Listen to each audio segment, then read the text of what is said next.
Hello guys, अस्सलाम वालेकुम। आज मैं आपको एक कैप्सूल के बारे में बताने जा रहा हूँ जिसका नाम है नेफेडिल। नेफेडिल कैप्सूल बेसिकली 10 मिलीग्राम में आता है और इसका जो फार्मूला है वो है नेफेडिपिन। नेफेडिपिन बेसिकली एक कैल्शियम चैनल ब्लॉकर है और ये ब्लड वेसल्स को रिलैक्स करने के काम आता है। हमारे जितने भी ब्लड वेसल्स हैं, यानी हमारे जितनी भी नसें हैं या शरियाने हैं, उनको खोलने का काम करता है।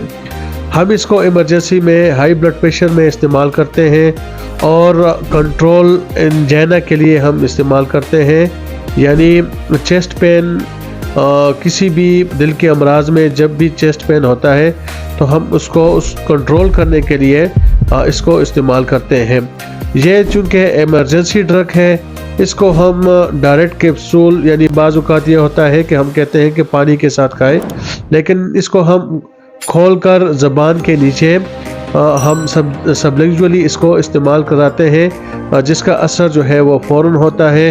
और मैं आपको ये मशवरा दूंगा कि घर में अगर कोई दिल का मरीज़ है या फिर हाई ब्लड प्रेशर का मरीज़ है तो ये कैप्सूल आपके घर में मौजूद होने चाहिए, ताकि उनके ज़बान के नीचे रखें और उसका जो ब्लड प्रेशर है वो कंट्रोल हो जाए। क्योंकि आपको पता है कि ब्लड प्रेशर जितना हाई रहेगा तो उतना ही स्ट्रोक और या फिर एंजाइना वगैरह के चांसेस ज़्यादा होते हैं। स्ट्रोक से मुराद फालिज का चांस ज़्यादा होता है और एंजाइना से मुराद चेस्ट पेन यानी दिल का दर्द होने का चांस ज़्यादा होता है।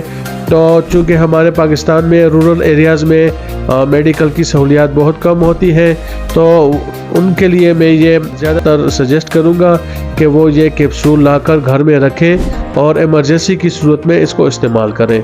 तो इंशाल्लाह नेक्स्ट वीडियो में मैं किसी और टॉपिक पर आपसे मुखातिब होता हूँ। तब तक के लिए अल्लाह हाफ़िज़।